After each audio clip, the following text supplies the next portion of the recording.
Now I'm delighted to have our next speaker come and join us. Liz Bingham from Ernst & Young is going to join us this morning. Liz has enjoyed a varied career serving clients in many parts of the world.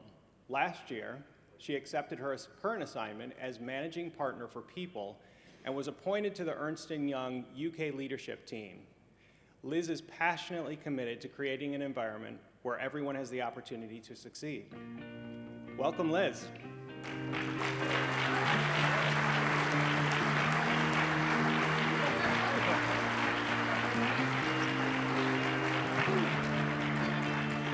You can tell we rehearsed that entry onto stage, can't you?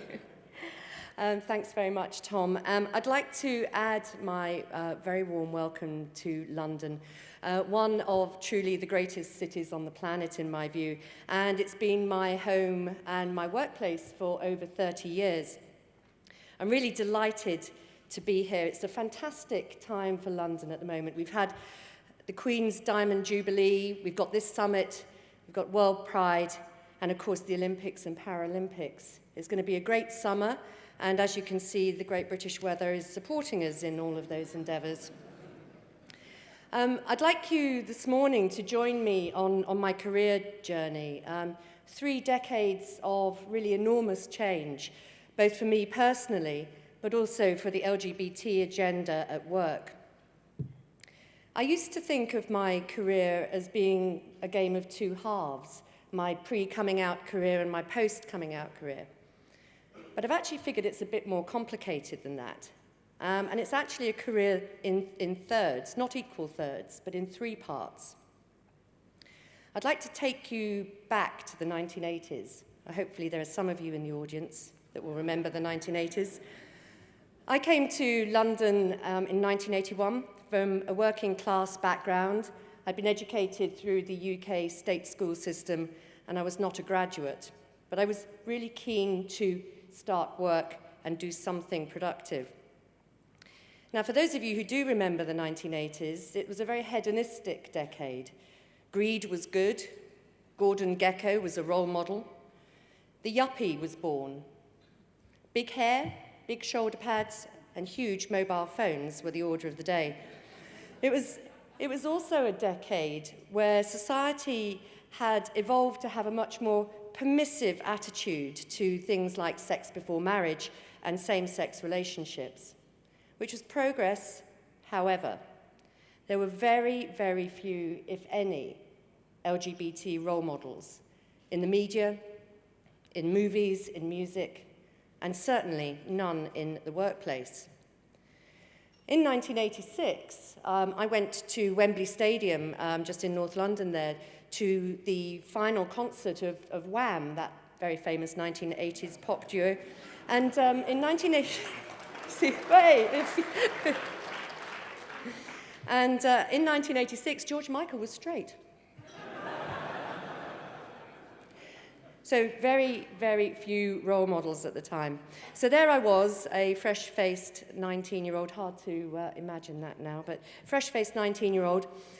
In order to save you doing the math, that does mean that I was 50 this year, earlier in March. And I threw myself into London life. I thoroughly enjoyed myself. I worked hard, I played hard, and I was straight. In 1986, at the time that George Michael was also still straight, I made my first big career move and my first big choice, which was to join Arthur Young, one of the predecessor firms of Ernst & Young. Prior to that, I was with a mid-tier firm, and I decided that I wanted to move up a notch into the upper echelons of the professional services environment. And that was back in the day when we were the Big 8, not the Big 4. And I chose to join Arthur Young really for one reason and one reason alone, and that was culturally, it described itself as a meritocracy. And I think that was before diversity and inclusiveness became common parlance, but it was very much an organization that would create an environment where anybody, regardless of background, could succeed. And the year that I joined the firm in 1986, in my practice area of restructuring, the firm had promoted 2 partners.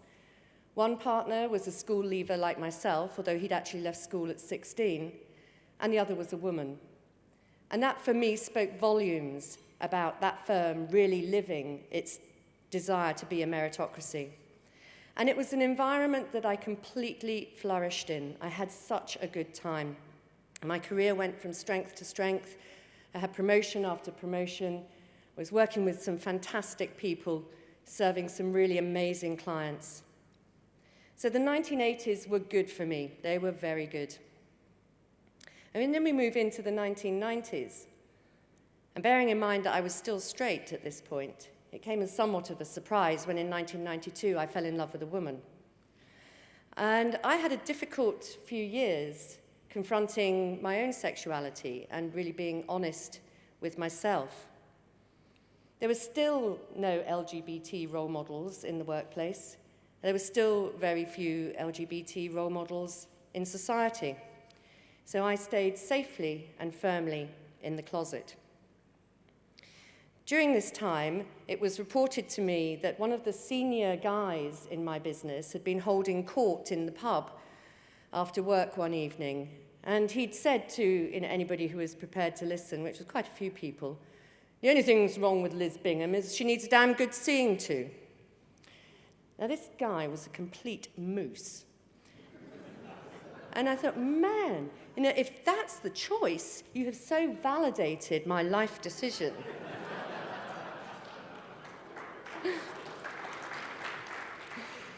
But, remarks like that being repeated back did nothing for my confidence. And so I stayed firmly in the closet.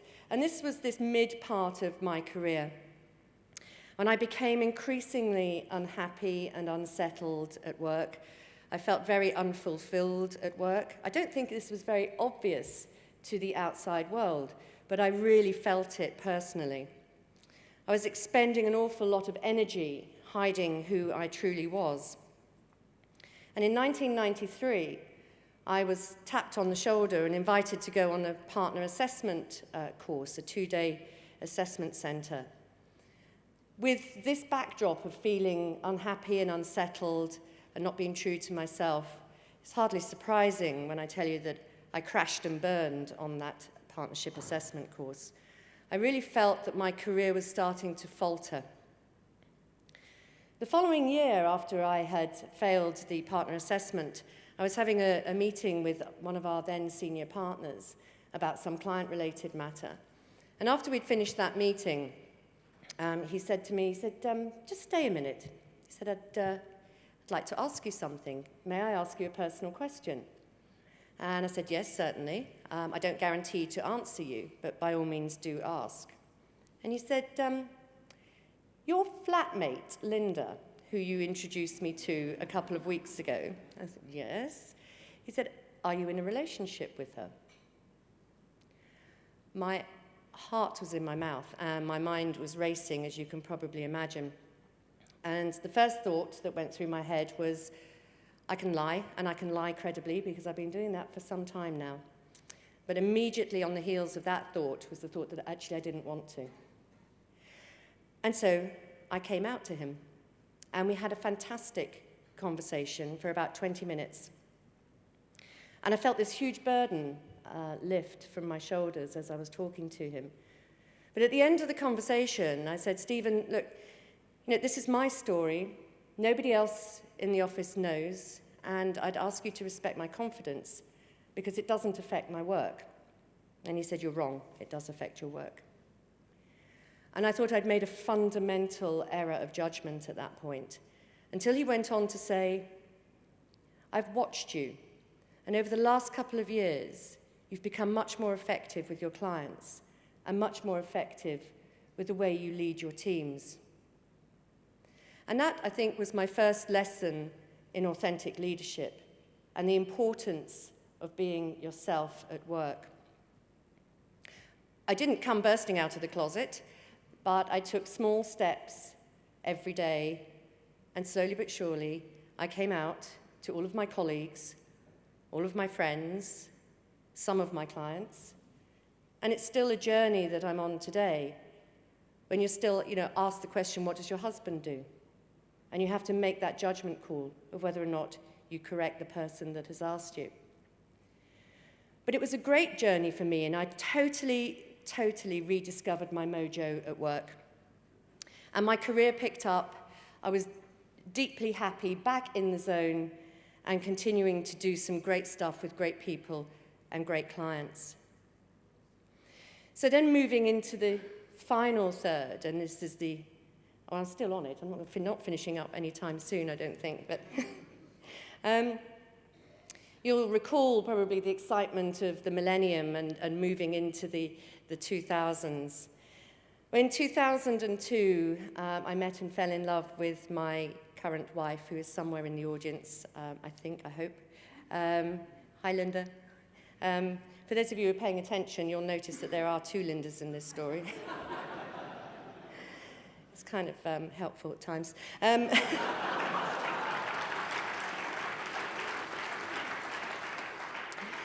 So, 2002, I was fully out at work. I'd had that conversation with my boss 8 years earlier, but you know, the one conversation I still hadn't had was with my parents.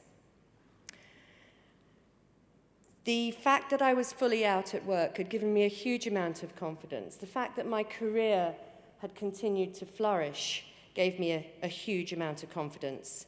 And so I finally plucked up the courage to have that conversation with my mum and dad. And it feels a bit crazy now to think that the reason I hadn't had that conversation was I was afraid that it would be the last conversation I would ever have with them. Needless to say, that wasn't the case, and they were hugely supportive. But it really was the strength and the commitment of my partner, Linda, and the courage that I had from being out at work that gave me the courage to have that final all-important conversation. Back in the workplace, I was tapped on the shoulder again and asked to go back into the partner assessment process, and this time I slayed it. I could be myself, I was authentic, I was confident, and I was made a partner in 2005. As Tom said in his introduction, a year ago I was promoted to be managing partner for people and talent in the UK and Ireland firm, and I sit on the firm's executive board. And it gives me a fantastic platform to continue my mission to create an environment at Ernst & Young where everybody, regardless of background, can be included and can be successful.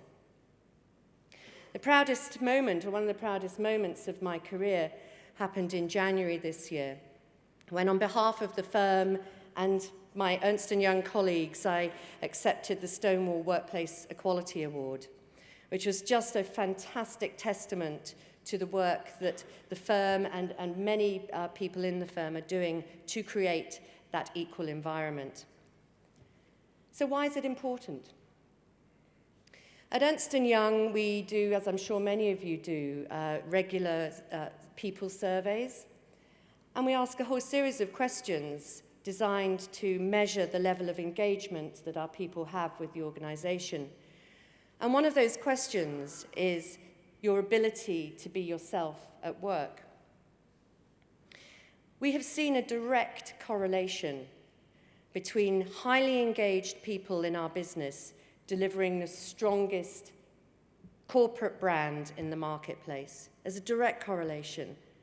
So this is not a nice thing to do. This is an absolute business imperative for Ernst & Young and for many of the organizations in this room. And those that don't get it are totally missing a trick. Because the more engaged your people and the stronger your brand in the market, the higher your profitability and the higher your chances for growth. So diversity, good. Inclusiveness, even better. When I was preparing for today, I reflected on the LGBT journey, and we've come an awful long way. I'd ask you to just join me, though, in reflecting back 20 years, because I came across a quote from a chap called Pat Robertson. This is 20 years ago in 1992. For those of you who don't know, our American colleagues probably will know who he is. He was a Republican contender for high office and a bit of a TV evangelist, so just our kind of person. And In 1992, he actually said this out loud in public in a speech. Feminism encourages women to leave their husbands, kill their children, practice witchcraft, destroy capitalism, and become lesbians. What a moose. It's not the same moose.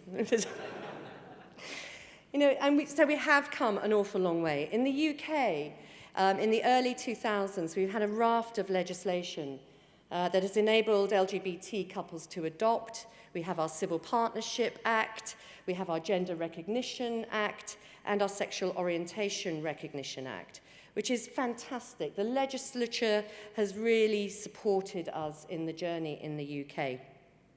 So you could be tempted to declare victory at this point. However, the government recently announced their ambition in 2015 to introduce the Same-Sex Marriage Act, and there has been an outcry. An outcry from the church, an outcry from parliamentarians, and an outcry from society. So we still have a long way to go. We must continue this journey and continue this journey together. As an out lesbian, I take my responsibilities at work really seriously to role model the behaviours that I want to see in the business. I take time to mentor, coach, and sponsor others to enable them to be as successful as they possibly can be in the business. I encourage all of you to think about your interactions at work, about who you can coach, who you could be a mentor to, and how you can be a role model. But remember, in whatever capacity you are behaving in the workplace, they won't care what you know until they know that you care. Thank you for listening.